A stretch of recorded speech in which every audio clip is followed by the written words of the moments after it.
Lundi matin, l'empereur, sa femme et le petit prince. Alors, pour commencer notre dessin, on va dessiner des petites vagues vers le bas pour faire comme si c'était des collines. Donc, on va partir d'un bout de la feuille. On va faire comme des vagues comme ça. Jusqu'à l'autre bout, ça nous fait nos petites collines. Ensuite, au milieu, on va rajouter un rectangle qui va faire l'entrée du château principal. Ensuite, on va rajouter un rectangle vers le haut, des deux côtés. On va rajouter un petit bord de la même hauteur que celui-là. Donc tout ça, c'est à chaque fois, c'est des rectangles. Et on va faire une autre tour de l'autre côté.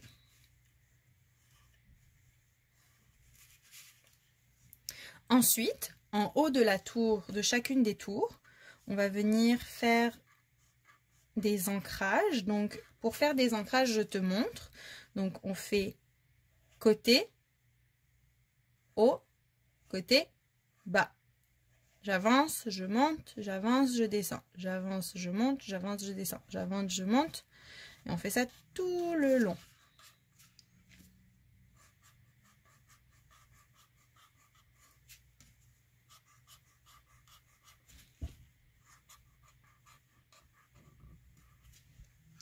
Ok. Ensuite, sur chacune des trois tours, on va encore rajouter une hauteur, comme un petit rectangle, et on va venir faire un triangle par-dessus pour faire le haut de la tour.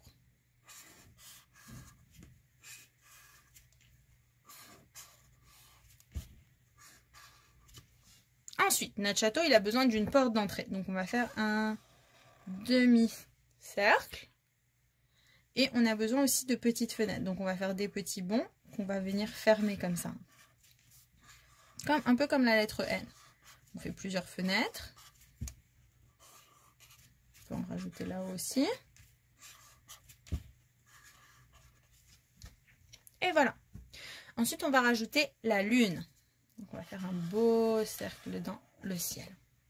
Ça, c'est la première étape. Tu pourrais le laisser comme ça. Maintenant, on va travailler une autre façon de faire. On va rajouter sur toute notre feuille un quadrillage. Donc, tu peux faire un quadrillage en diagonale. Donc, tu fais toutes les diagonales d'un côté et ensuite, tu fais les diagonales de l'autre côté. Tu pourrais faire des lignes toutes droites ou alors tu pourrais faire des vagues. Moi, je vais faire des vagues. Donc, pareil que j'ai fait ma vague en bas, je vais venir faire des vagues partout et je vais couper mon dessin actuel. Donc, même si je passe dessus, ce n'est pas grave. Il faut aller vraiment jusqu'au bout. Donc, je laisse assez d'espace quand même.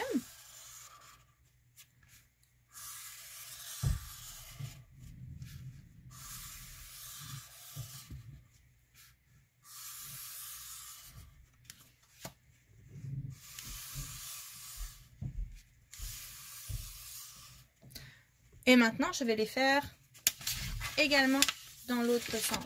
Donc là, je vais y aller du bas vers le haut ou du haut vers le bas. C'est toi qui décides. C'est toi avec quoi tu es le plus à l'aise. Donc pareil, je fais des vagues.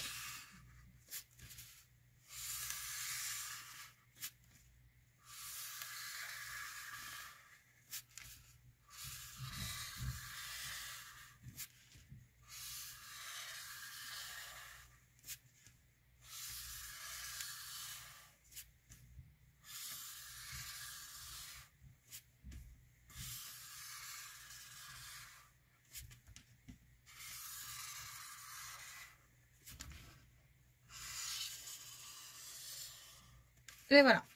Donc, une fois que ton quadrillage est fait avec tes traits du château en dessous, il va falloir que tu choisisses 4 couleurs, pardon. 4 couleurs principales. Donc, on va choisir une teinte de couleur pour le gazon, une teinte de couleur pour le château, une teinte pour la lune et une teinte pour le ciel. Alors, attention, cette teinte de couleur, il va falloir que tu aies deux sortes pareilles. Donc, par exemple, si je choisis du bleu pour le ciel, il va me falloir du bleu clair et du bleu foncé. Si je choisis jaune pour la lune, je vais utiliser du jaune et du orange pour faire une différence. Pour mon château, je vais utiliser du rose ou mauve, juste parce que c'est plus facile de faire la différence. Et pour le gazon, je vais utiliser du vert, donc vert clair, vert foncé. Je t'explique. Par exemple, pour le gazon. Donc, ce que je vais faire, c'est que je vais commencer par une case d'une couleur. Donc, je colorie ma case avec la couleur choisie. Ensuite, je vais prendre l'autre couleur. Toutes les cases qui sont autour, donc à gauche et à droite, ainsi que celle qui est en dessous, je vais faire de la couleur foncée. Donc, je fais comme un quadrillé. Donc, ça veut dire que sur ma ligne, je dois avoir foncé, clair, clair, foncé,